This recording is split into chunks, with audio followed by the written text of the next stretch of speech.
Welcome to NTD Newsroom. I'm Don Ma. We have a good show for you today. The White House condemns the shooting in Minnesota that killed 2 children.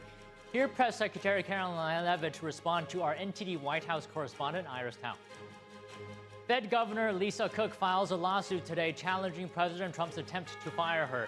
She calls the effort unprecedented and illegal. Alligator Alcatraz could be shut down. A judge makes a ruling against the immigrant detention center. How Borders Are Tom Homan responds. A new bill signed to prevent foreign adversaries from owning land in Texas. How does it address the risk of foreign land ownership, and what does it prohibit? Who does it affect? The Defense Department is barring Chinese nationals from servicing its cloud system. Could the CCP have gained insight into Pentagon's systems? A massive Russian attack on Ukraine kills at least 15 overnight. The EU summons Russia's top diplomat after strikes damage an EU building. We've learned more details.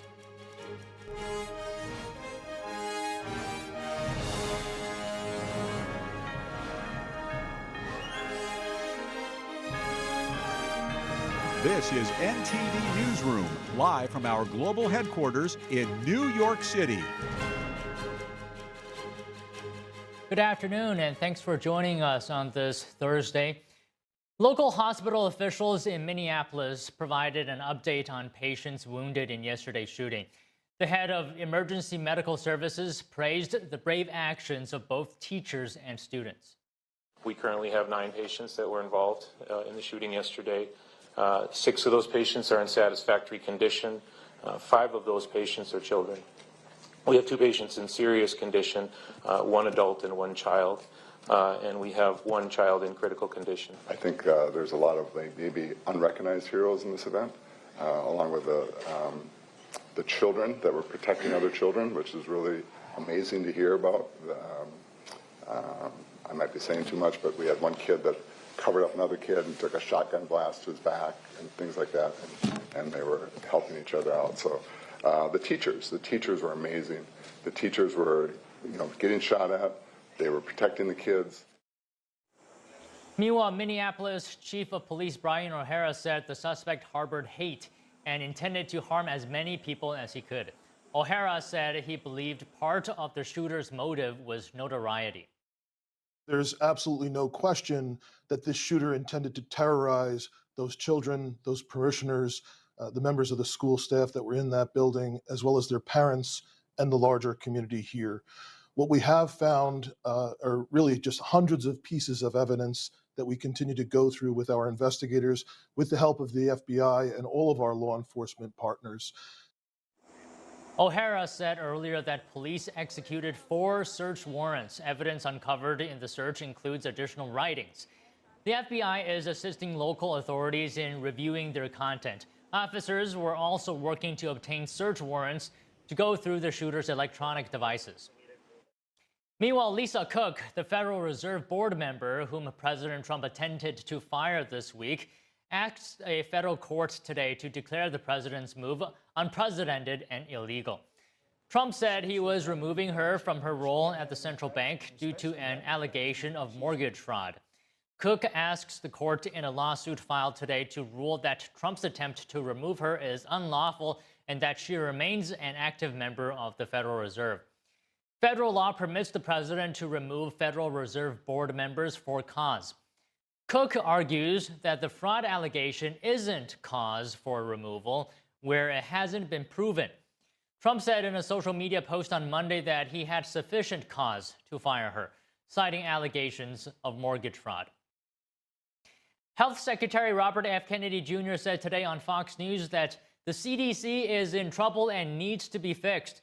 His remarks come one day after the White House fired CDC Director Susan Monarez. The White House said yesterday that she was fired because she refused to resign. Attorneys for Monarez said the termination was illegal and that she was targeted for refusing to support unscientific directives. Kennedy declined to comment on the specifics of her departure and 4 other top officials. The leadership change comes as Kennedy overhauls COVID vaccine policies.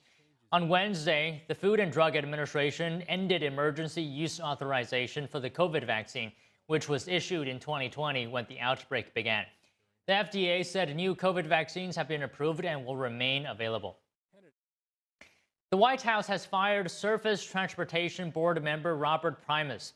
A spokesman said that the railroad regulator did not align with President Trump's agenda. Trump has moved to fire bureaucrats he says are refusing to implement his policy decisions in his second term. The firing comes as railway regulators weigh Union Pacific's proposed $85 billion merger with Norfolk Southern. Primus had said earlier that he rejected his termination, claiming it was illegal. Primus added that he planned to remain on the board. The Alligator Alcatraz Immigration Detention Center in Florida could be shut down. A federal judge in Miami says the closure can proceed.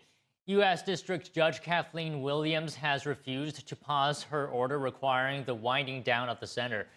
The federal government is appealing her ruling. They argue that the closure of Alligator Alcatraz would disrupt their ability to enforce immigration laws. Environmental groups sued the detention center over environmental concerns. Civil rights groups filed separate lawsuits over conditions at the facility. The judge says she expects the population of the facility to decline within 60 days through transferring of detainees to other facilities. Borders' Tom Holman reacted to the judge's decision. It's about 50% full right now. First of all, I disagree with the judge who made the decision. I went down there. I walked through detention areas where these people sleep and live. I saw a clean facility, a well-maintained facility. I went to the medical center and talked to the nurses there on staff, looked at the medical facility. It was great. I even asked, well, if there's a serious situation here, can you handle it? And they can. Holman also commented on President Trump's efforts to fight crime in major cities. Holman said the campaign has made D.C. a lot safer and that ICE would ramp up operations in cities like Chicago and L.A. He confirmed there are discussions about ICE using a naval base north of Chicago as an operations center, but didn't provide more details. The White House is condemning the shooting at the Minnesota Catholic school yesterday that killed 2 children. Press Secretary Caroline Leavitt today called the alleged shooter a deranged, evil monster. What's the administration's message to some concerned parents across the country who might be now worried about their kids' safety in light of the latest incident? We completely and totally understand the concerns of parents across the country. This tragedy it's heartbreaking. As a parent myself, there are no words to describe just the heartbreak that these families must be enduring, which is why the President and the First Lady have encouraged everyone to continue to pray for these families and these victims. And it's why this administration is focused on removing public safety threats from our communities. And in fact, the White House says that federal law enforcement are on the ground assisting local law enforcement, and this investigation is ongoing.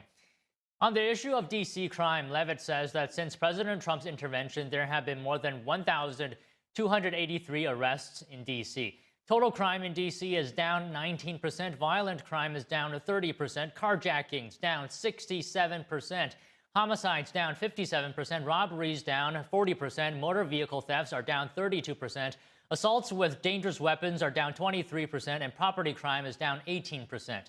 The White House also says a new CDC director will be announced soon, after Trump fired Susan Monarez last night when she refused to resign. her lawyer's statement made it abundantly clear themselves that she was not aligned with the president's mission to make America healthy again. And the secretary asked her to resign. She said she would, and then she said she wouldn't, so the president fired her, which he has every right to do. It was President Trump who was overwhelmingly reelected on November 5th. This woman has never received a vote in her life, and the president has the authority to fire those who are not aligned with his mission. A new replacement will be announced by either the president or the secretary very soon. The White House also reacted to a judge's decision to shut down Alligator Alcatraz Immigration Detention Center. Leavitt says the Trump administration will comply with court orders but continue to fight the decision in court.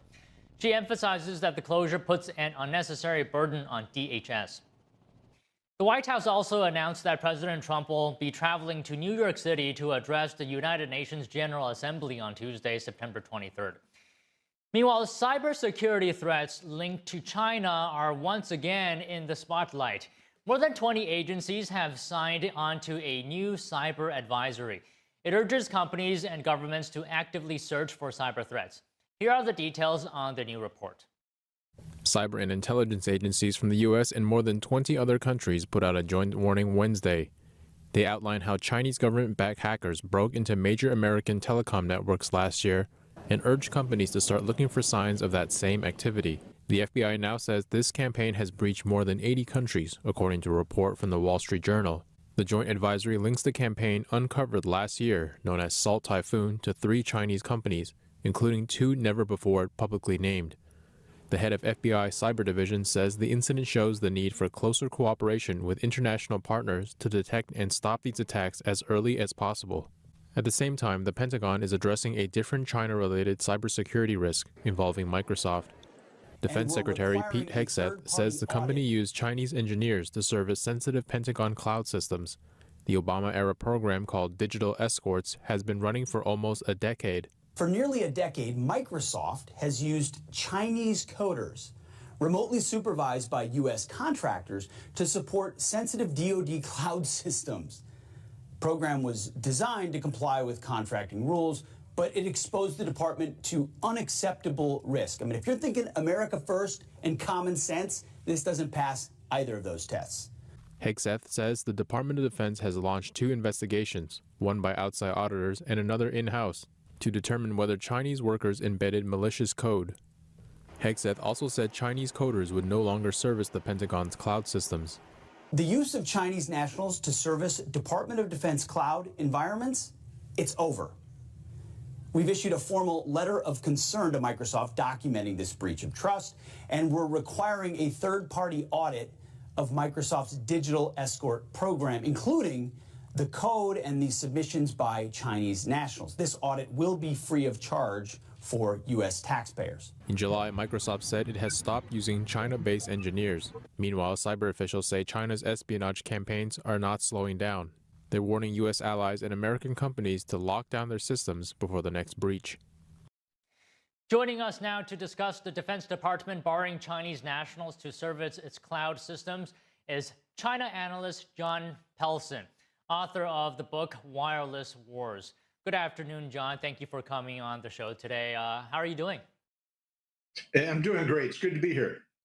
All right, so to start off, I'm wondering, can you tell us what exactly is the Pentagon's cloud system? What's on there? How does that tie into national security? Well, this is not a classified network. From my understanding, this is sensitive communications that are important for the operations of the Pentagon and contain sensitive information, but this is not the top classified network that we're talking about here. Still, this is something that has to be kept secure from enemies and rivals around the world. So on that point, John, what were these engineers tasked to do? Why is it a security concern? I mean, could they potentially have, what could they have done potentially if they had any nefarious intent?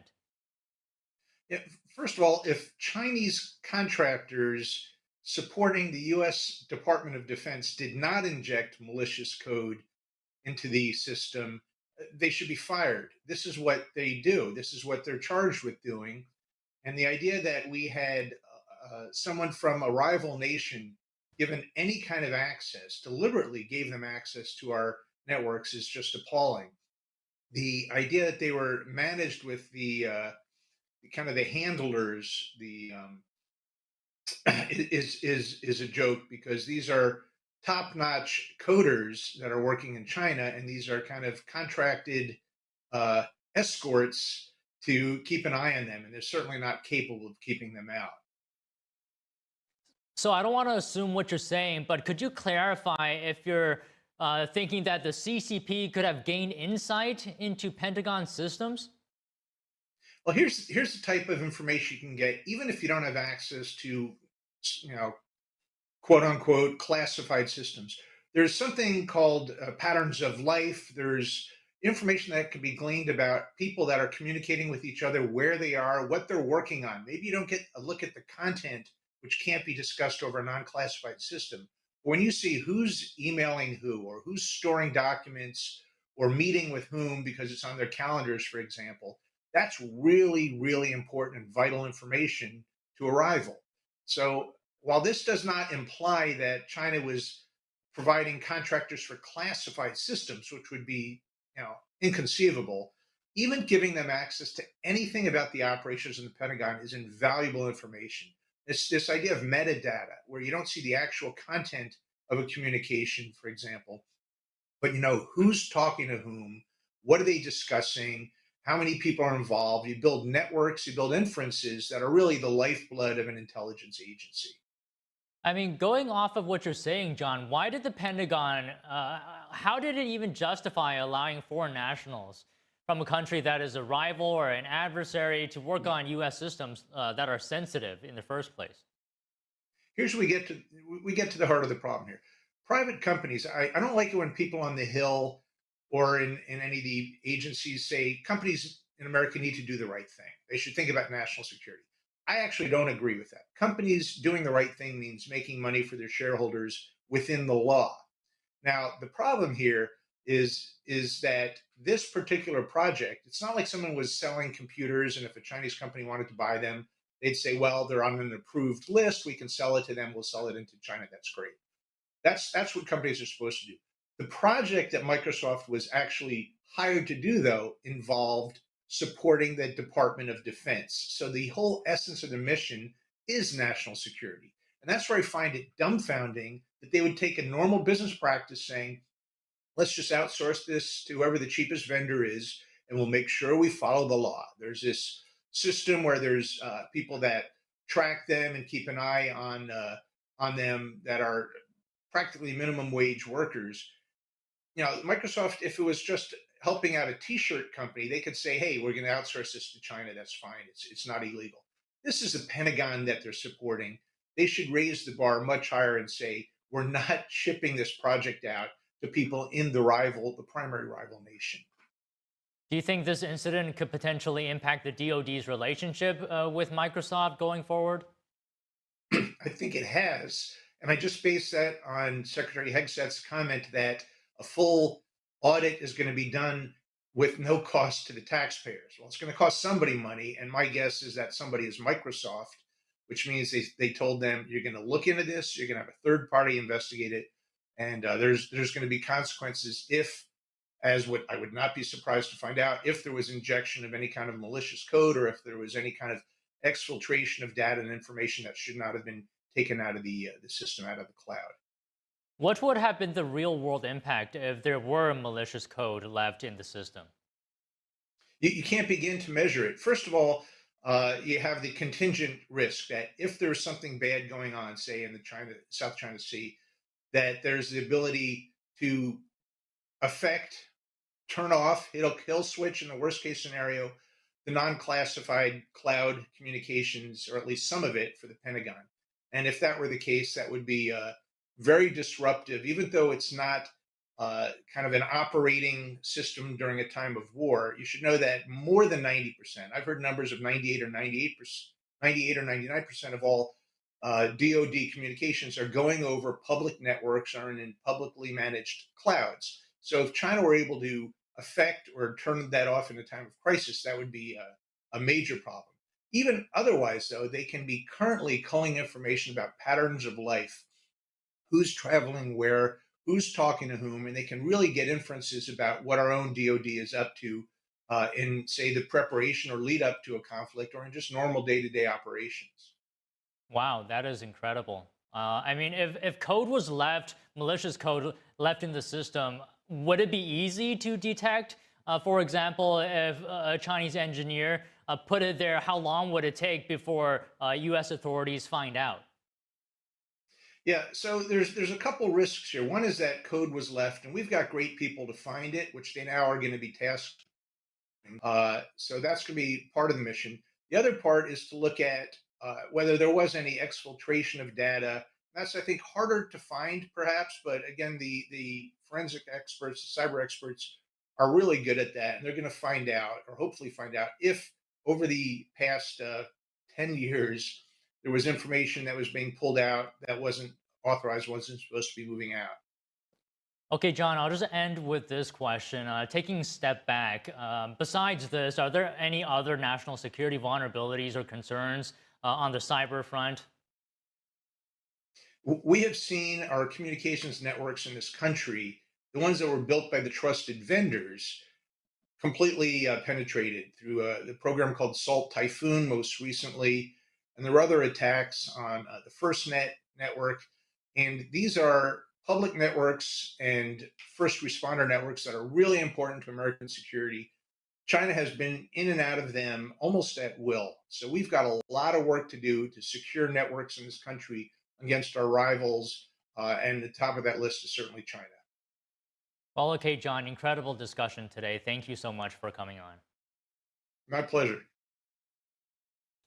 An artificial intelligence startup says AI is being weaponized to conduct increasingly sophisticated cybercrimes. The company is warning of an unprecedented evolution in malicious operations that makes defense far more difficult. A new report from Anthropic describes how criminals are employing advanced models, such as cloud. Bad actors are taking advantage of developments in every stage of an attack, from reconnaissance and credential theft to ransomware and fraud. Researchers said AI tools are now active operators in real-time breaches. Anthropic's report says this represents a fundamental shift in how cybercriminals can scale their operations. Anthropic added that a broader pattern is emerging, where criminals can now use AI to carry out attacks once reserved for sophisticated groups. Coming up after the break, the U.S. economy rebounded in the second quarter better than previously reported. We have that story and more when we return.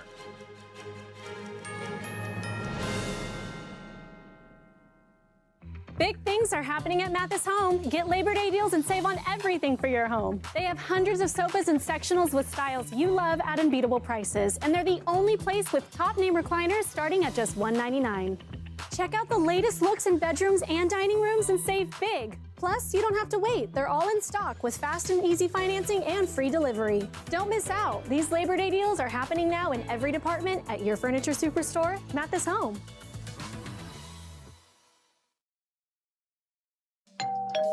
Hi, I'm Ty Pennington, here for Choice Home Warranty. They protect my home from expensive repairs, and they can do the same for you. No matter if it's your refrigerator, plumbing, or more than 20 other home systems and appliances, Choice Home Warranty has saved millions of homeowners a whole lot of money.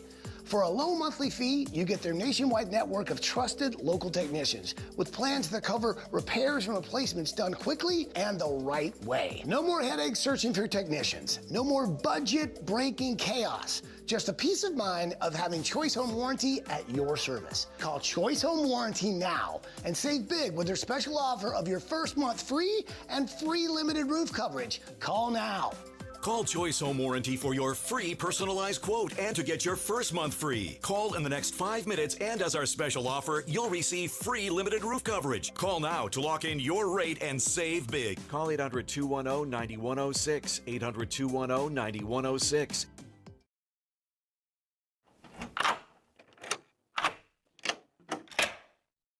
I'm Jonathan Lawson. If you're 50 to 85, please listen closely. The lock I want to talk to you about isn't the one on your door. It's a rate lock for your life insurance that guarantees that once you're insured, your rate can never go up at any time for any reason. Many policies you see don't have one, but you can get a lifetime rate lock from Colonial Penn. This plan was designed for people on a fixed income with coverage options that start at $9.95 a month. That's less than 35 cents a day. Your rate is locked in for life. Coverage can never be canceled, and your acceptance is guaranteed. You cannot be turned down because of your health. See for yourself. Call for an information kit and gift. Both are free with no obligation. Call 1-800-624-6556 for your free information and your free gift. That's 1-800-624-6556. 1-800-624-6556. Call now. I tell my son, I love you every single day.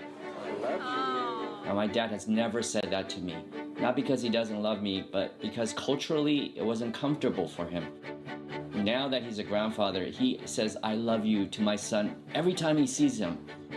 My advice to all the fathers out there, forget the cultural restrictions. They grow up way too fast for you to waste even a single precious moment.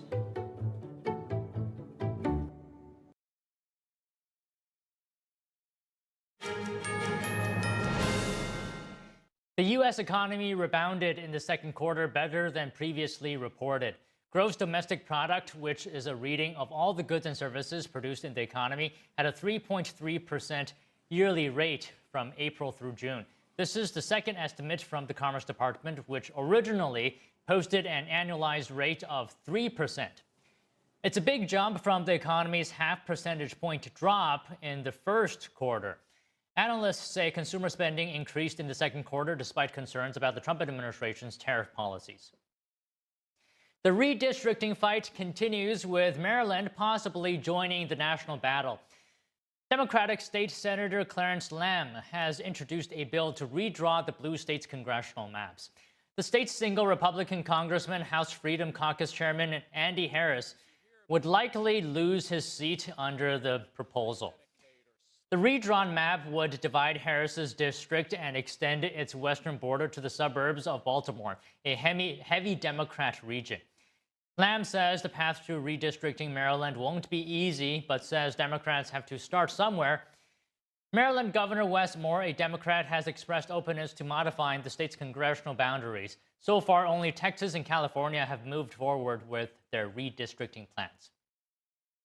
And more redistricting news. Louisiana's Attorney General Liz Muriel told the Supreme Court yesterday that redrawing maps based on race is unconstitutional.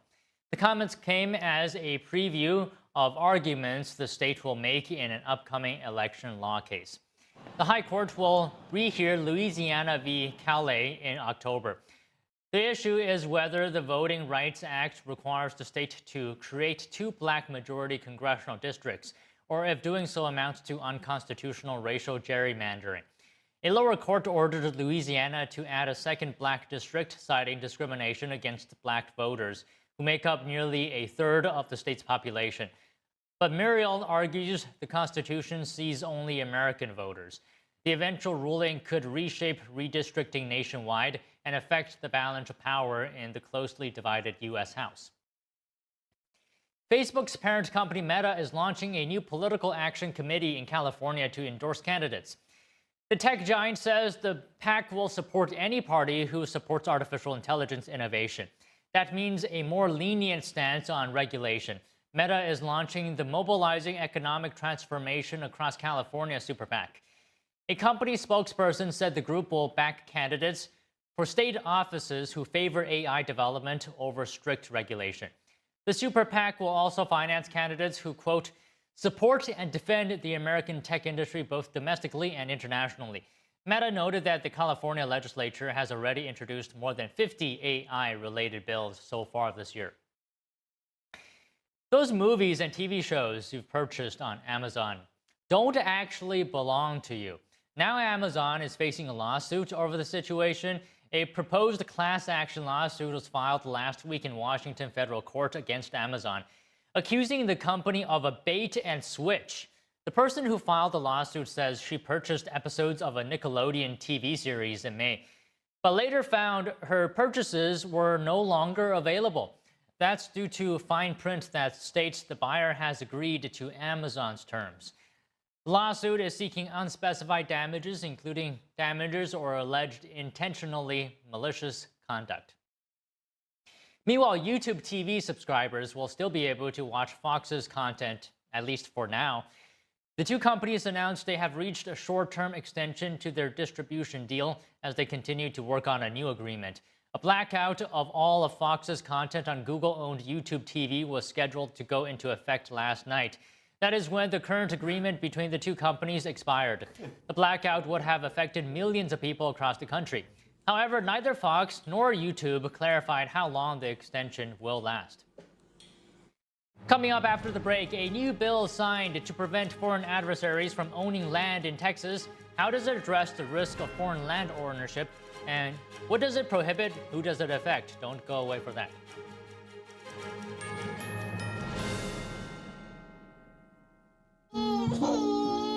We said we'd never give in to a meltdown. Okay.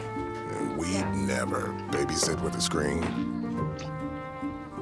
We said we'd never let the toys take over. Mariella! Never leave the house looking, well, and never let them out of our sight.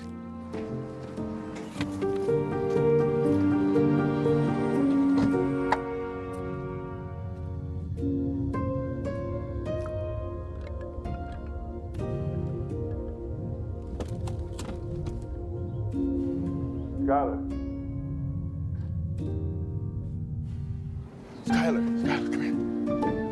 Cars get hot fast, and kids can be at risk. Before you leave the car, always stop, look, lock. Being a cowboy, I don't know anything different from when I was 3 or 4 years old. I did tough things. I thought everybody needed to do tough things, and if you didn't, I didn't have time for it. I had a very successful career at a very young age, and life was fast. I was preparing physically. I wasn't doing anything mentally on the inside. And then I got hurt. I wanted to be better as a person. And I really dug into mental health. I start my day with 20-minute workouts. I live life 8 seconds at a time. Horses are so therapeutic. They know what you're feeling. When you're nervous, they're nervous. You won't say it back, but we're pals.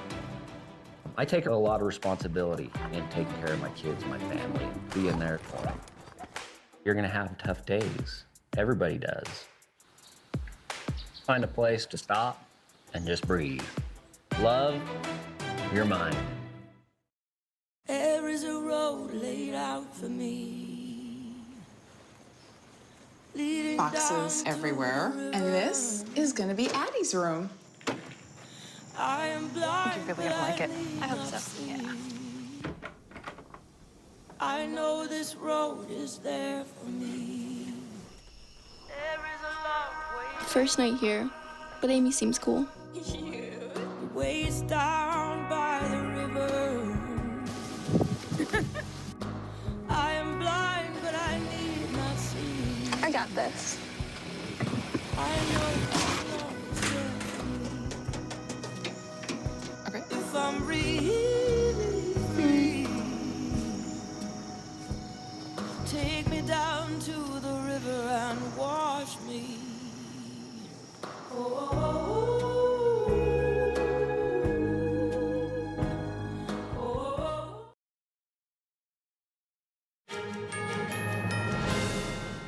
North Korean leader Kim Jong-un will visit China next week for the first time in 6 years. He will attend a military parade marking the 80th anniversary of the end of World War II. This will be Kim's first meeting with a large group of foreign leaders since taking power in 2011. The parade will also host Russian President Vladimir Putin and other pro-Russia and pro-China leaders. Joining us now to discuss this and also a new bill signed to prevent foreign adversaries from owning land in Texas is Adam Savitt, Director of China Policy Initiative at America First Policy Institute. First of all, good afternoon to you, Adam. Good to see you, as always. So as I mentioned just now, both Kim Jong-un and President Vladimir Putin will be in China next week. That's for a military parade. In your view, what is the significance? How important is it? It's very significant. As you noted, it is the first time that Kim will be meeting with a large group of international leaders on a huge stage here. I mean, China's putting a lot of investment into this 80th anniversary celebration of the defeat of the Japanese, which is a little bit questionable whether the CCP can claim that, since the nationalists were in power at the time in China. But putting that aside, the CCP will be showing off new weapon systems, including anti-drone systems, perhaps new ICBM long-range missiles at this parade. So it's a huge stage and a huge platform. And this will be the first time, actually, that Xi, Putin, and Kim will be together at a meeting as well. Most Western countries are boycotting this meeting due to mostly the Ukraine war is the sticking point. Very important thing to notice, South Korea. Of course, a few months ago, a new president, Lee, came to power, a left-of-center president, and has been doing some interesting flirtation, at least rhetorically, with China, and he was invited, and apparently he did consider going. Now, he won't be going, but a leader of the South Korean National Assembly will be going. Okay, I think the natural question then to ask is, what is the relationship like? What does this invitation say about Xi Jinping's relationship with Kim Jong-un? China, Russia, and North Korea relations. How strong is that alliance? Sure. Well, it's a very interesting dynamic there. These are all dictatorships. They all are incredibly transactional with their needs in the moment. These four countries are always mentioned together: China, Russia, North Korea, and Iran. Does it really constitute an alliance or an axis? I would say no. And here's the interesting thing. China technically has a treaty alliance with North Korea, but they've always kept North Korea at a distance, for understandable reasons, because these dictators, all three of the dictators, and most recently the grandson, Kim Jong-un, are very unpredictable, very wild behavior, and are generally considered pariah states. Now, recently, since the Ukraine war, North Korea has had a much closer relationship with Russia because they've had meaningful exchanges that have helped both sides. North Korea has supplied millions of artillery rounds, tens of thousands of soldiers to aid in Ukraine. In the other direction, Russia is providing military technology, perhaps missile technology, shipbuilding, and this sort of thing. So that is a real relationship built on real dividends that both are reaping. So in a way, actually, China in recent months has felt left out of that equation. Fascinating. So I'll move on to the other topic. We'll leave that for now. Governor Greg Abbott recently signed several bills aimed at protecting Texans from foreign adversaries. Most notably is Senate Bill 17, which bans people and entities tied to China, Russia, Iran, North Korea from buying land. Do you feel, in your view, this was urgently needed? I would call it urgently needed, but frankly, it's been urgently needed for years. Let's say going back a decade when China first started acquiring large amounts of U.S. land. But this particular bill has been around, or some form of it has been around, for 2 or 3 years. Texas only meets, their legislature only meets every 2 years. So back in 2023, a version of this bill was introduced. Important feature of this bill, it covers all land. So I know on this show we've discussed agricultural land and land near military bases, and many of the states have either one of those or a combination of both of those. But some states, and this one passed, have a provision for all real property. So not only just agricultural land or strategic land, all property. Because of that, in 2023, there was a lot of controversy around this, specifically regarding green card holders from these nations. And the Democrats in Texas successfully framed this as infringing on personal rights, to a mortgage, et cetera, for people who may actually be fleeing the regime of China or Russia. So this bill covers, or rather, green card holders are allowed to own land. And that was the important modification that allowed it to go through. But this is one of the toughest laws in the country because it covers all real property. So, Adam, we talked about this before, but I think it's worth reiterating. Why are assets like farmland, for example, strategically important? Sure. Well, it's the food supply chain. And here's the thing. People say that there's not that much land owned by China. And in the grand scheme, it's not much, although it is about 500,000 acres. But much of this is used for experimentation, seed growing, pesticide tests, and this sort of thing that has been proven to be a source of IP theft for Chinese nationals who are in the United States, stealing this seed technology. And that's the way it interferes with the food supply chain. And in addition, in proximity to military bases, these patches of land, whether they be 5 acres or 1,000 acres, they become platforms for surveillance and sabotage of military installations and intelligence installations. I used to have to speak in the abstract. In the last few months, we've had a very concrete example of what this is, and that is when Ukraine was able to place drones near Russian military bases, and they destroyed billions worth of dollars, irreplaceable strategic bombers in the Russian arsenal. If China was able to place drones on this agricultural land near our military bases, they could certainly pull off a similar feat. Are there any signs to you, perhaps, that other states are likely to follow in Texas's lead? Oh, absolutely. I mean, dozens of them have been trying for quite a while. But as I mentioned, yeah, most of them are specifically either a combo of ag land and strategic sites or one or the other. This may be the most significant one in that all real property was covered. So in that sense, it may be a pioneering case that other states will seek to either amend their laws that they already have in place or start a new law. But for example, in Arkansas, they've had the law in place since 2023. They have enforced it, and they have pushed a Chinese-owned company called Syngenta off of agricultural land. Now, could they amend that to make it all real property? Perhaps, but this has been going on for years. I'm happy to say it's been evolving and getting more sophisticated, and the fact that this Texas law went through is indeed a landmark. So in your view, Adam, should the U.S. stop foreign purchases of land completely, or should it prioritize which lands require stricter oversight and which require less? Well, see, it's important. So because you said foreign land, now that would include all land, and that would include all countries, and that's a different question. I've learned over time we got to be really precise with this because I've heard from some farmers they don't appreciate foreign ownership of land and the way that affects them as far as land prices and that sort of thing. But I would advocate the adversaries, whether that's an adversary list as defined by the federal government, such as the Commerce Department, or that is delineated in writing, as the Texas law is, those four countries, that I absolutely would advocate for those countries to be banned from all real property. But as far as other foreign countries, there are needed. Okay. Sorry, finish your thought, please. Sorry. Oh, that's it. Just that I wouldn't say a ban on all foreign countries, just the adversary countries. Okay, just one last thing. Is there anything that you see that can be done more to prevent this from happening in the future, this purchases of land? Yeah, I mean, I would advocate for a continued proliferation of these laws in the states. We have yet to find a federal solution, and that's going to be the real key to do this permanently. We luckily have a Secretary of Agriculture, Brooke Rollins, in place at the federal level who takes this very seriously. She has a new National Farm Security Action Plan in place. I look forward to that being enforced. Well, okay, Adam, always great to talk to you. Thank you so much for coming on today.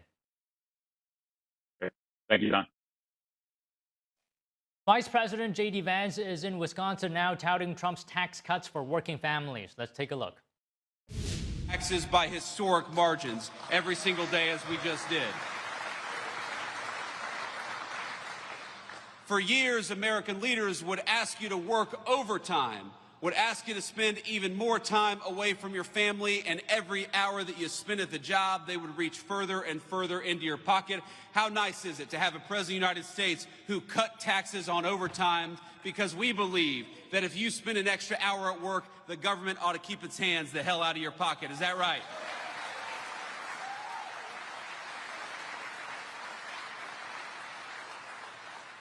We know about 5%, about 1 in 20 Wisconsin workers rely on tips to bring home the bacon for themselves and their families. How nice is it to have a President of the United States and Republican majorities in Congress that cut taxes on tips instead of forcing our waitresses and service professionals to deal with the IRS. We ought to make it easier for folks to get by, which is exactly what we did when we cut taxes on tips, and Wisconsin families are going to be the beneficiaries.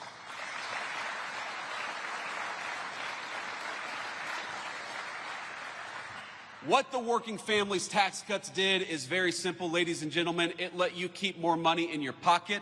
It rewarded you for building a business or working at a business right here in the United States of America. It makes it easy for you to take home more of your hard-earned pay, and it makes it easier. If you're an American manufacturer or an American business, it makes it easier for you to build your facility or expand your facility right here in the United States of America. I happen to believe that it's the dumbest decision we made as a country to reward foreign companies with putting stuff overseas instead of right here in places like Wisconsin. Well, now we have a different president with a different attitude. if you're building in the United States of America, if you're working in the United States of America, if you're trying to earn a decent living right here at home, we are going to fight for you every single day. But if you build crap overseas and try to undercut the wages of American workers, you're going to pay a big fat tariff before you bring it back in to the United States of America.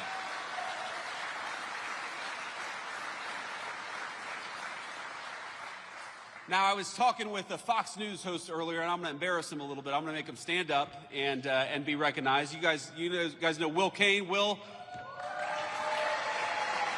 a lot of us watch the show. He's doing a good job. You know, what I told Will earlier is that all these problems are interconnected. Why is it that we allowed these Mexican drug cartels to bring this poisonous fentanyl into our communities? Why is it that so many people lost hope and started taking that fentanyl? Why is it that we had a government that seemed to care more about illegal immigrants than they did about their own citizens? It's all connected, because when they shipped your job overseas in the last administration or administrations that came before it, what they also did at the same time is they allowed those cartels to come in to our country and take advantage of our communities. So what the working class families tax cut does is, yes, it gives you more take-home pay. Yes, it cuts taxes on overtime. Yes, it cuts taxes on tips. But it also gives our incredible law enforcement over $100 billion to get those drug cartels the hell out of our country once and for all.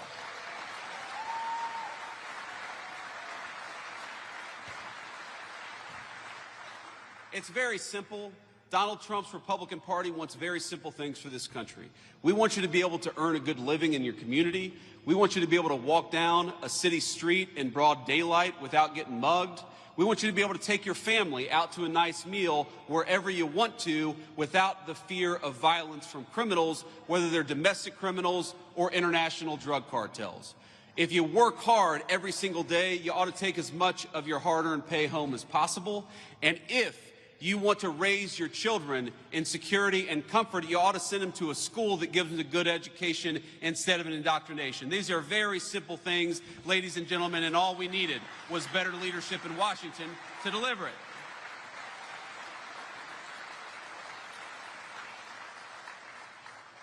Now, Representative Van Orden will tell you this, but if you didn't know, that it turned out that we didn't get a single Democrat vote for cutting taxes on tips, cutting taxes on overtime, or increasing the child tax credit. Not a single Democrat in the House or the Senate could actually deign to vote for giving you more of your hard-earned money.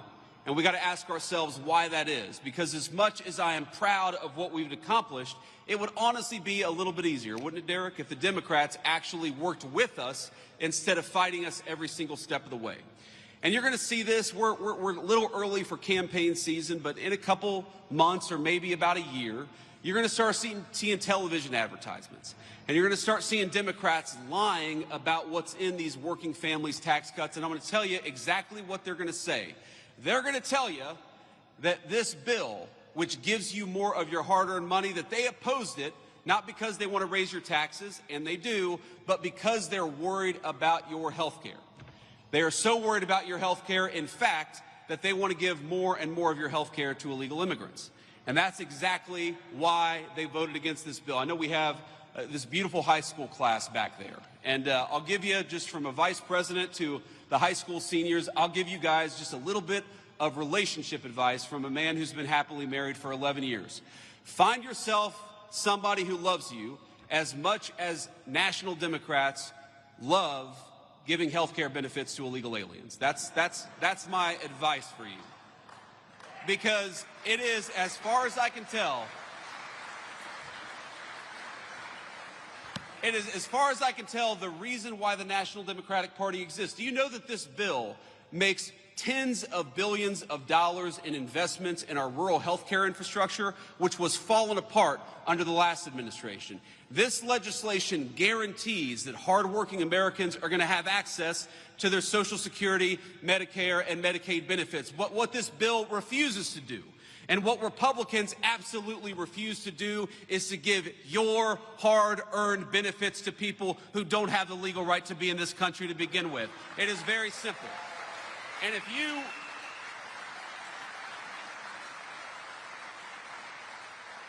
And if you want to protect the people's benefits, if you want to protect rural health care, if you want to make sure that whether you live in a big city or a small town, you have the ability to go and see a doctor, and that is exactly what we want to do, then the first thing you ought to be doing is making sure that the people who get federal health care benefits actually have the right to be in this country in the first place. That is the first and most important step.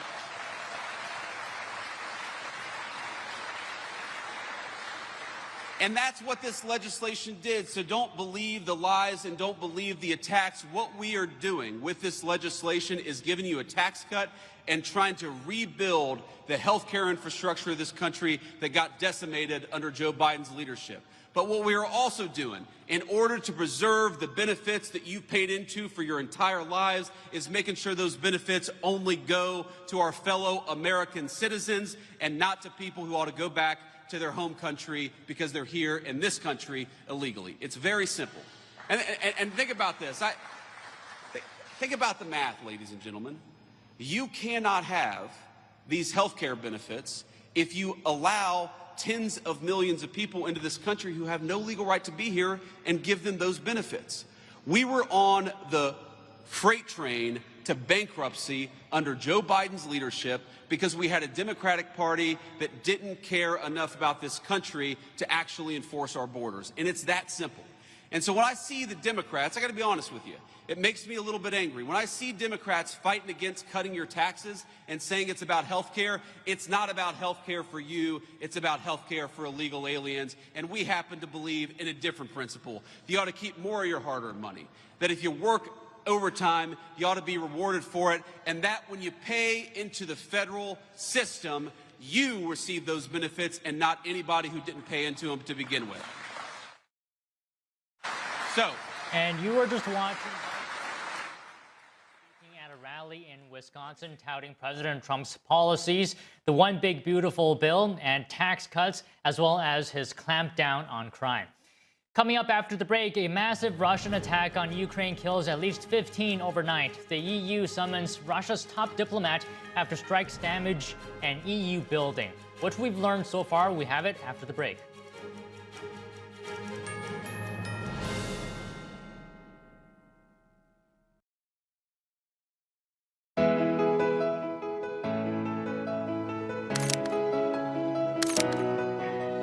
Focus on beauty, showcase nature, share kindness, feel brightness, capture the beautiful moments in your eyes.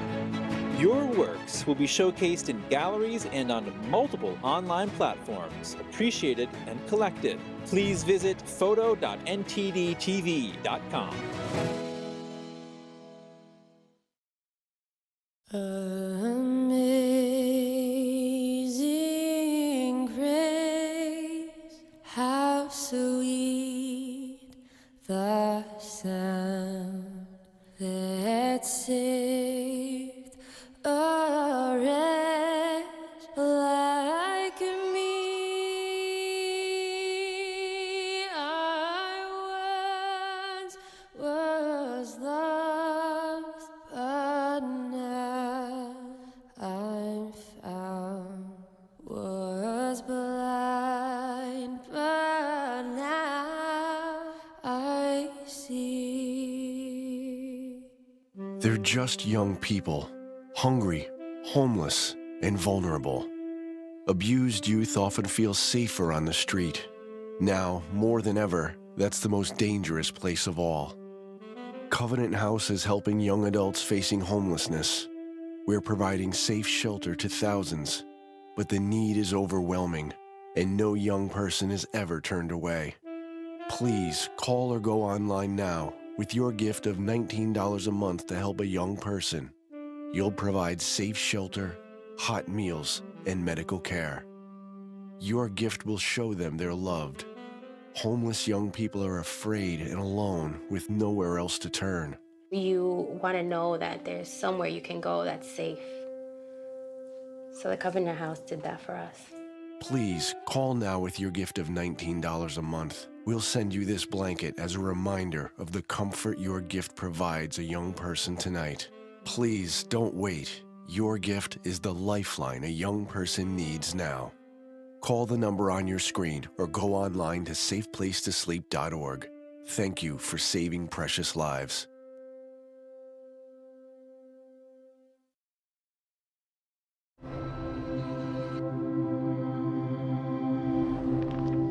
Ethan was shot in the head in his best friend's house with an unsecured gun. The father, the gun owner, he stored his 3 guns and bullets in a shoebox. That has to be the most horrific experience that a human could ever have.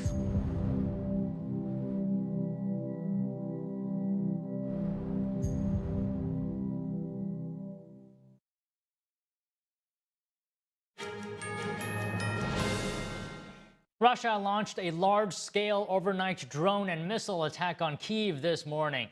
Explosions and fires damaged buildings across 7 districts of the city. Ukrainian President Volodymyr Zelensky called for new sanctions on Russia. Here's an update. Russian forces launched a large-scale drone and missile attack on Kyiv, killing at least 15 people, including 4 children, and injuring dozens on Thursday, Ukrainian officials said.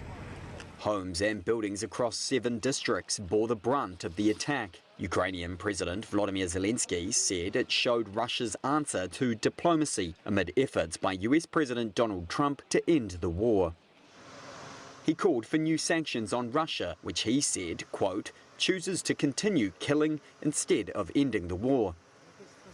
Rescue operations were underway across the city, with emergency services putting out the fires and sifting through the rubble. As the attack unfolded over 9 hours, some residents of the capital sheltered underground.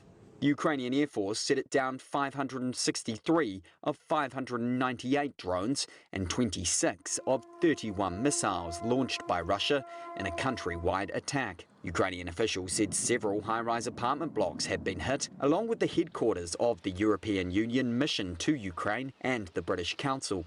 Critical infrastructure such as energy facilities and a railway hub in central Ukraine had also been struck. Russia's defense ministry said its attack hit military industrial facilities and military air bases. Moscow has regularly denied targeting civilians, but dozens have died in recent months during strikes on densely populated areas. Moscow's defense ministry said Russian air defense systems intercepted and destroyed 102 Ukrainian drones overnight, which had targeted at least 7 regions. Now, if you love great music, here's something special. The NTD International Chinese Vocal Competition is taking place this weekend, August 30th and 31st. Top Chinese vocalists from around the world will bring bel canto to life, performing everything from Western opera to Chinese art songs. It's a unique opportunity to experience tradition and artistry coming together, all at the Kaufman Music Center in New York City. Don't miss it. Coming up, natural gas consumption in the United States is forecast to hit a new record, but why is natural gas losing market share to coal, solar, and wind, despite overall consumption growth? We have that and more when we return.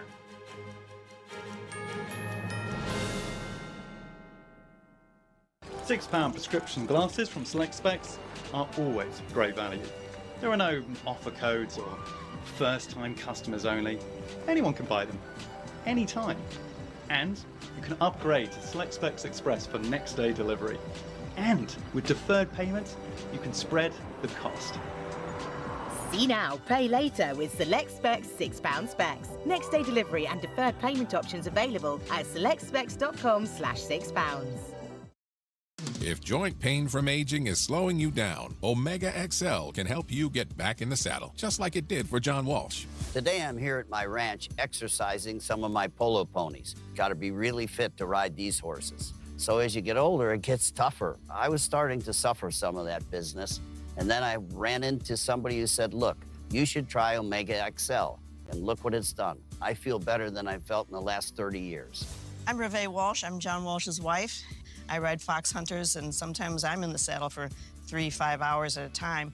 A lot of work out here. I wouldn't have been able to do this. Muck a stall, throw hay, do all the things that needs to be done on a ranch a couple years ago. But Omega XL gave me the ability to get back in the saddle. It works great. Once you try it, you don't want to be without it. Makes a huge difference. It does. Take it every single day, and you know, there's a benefit. It's made you a lot nicer to me.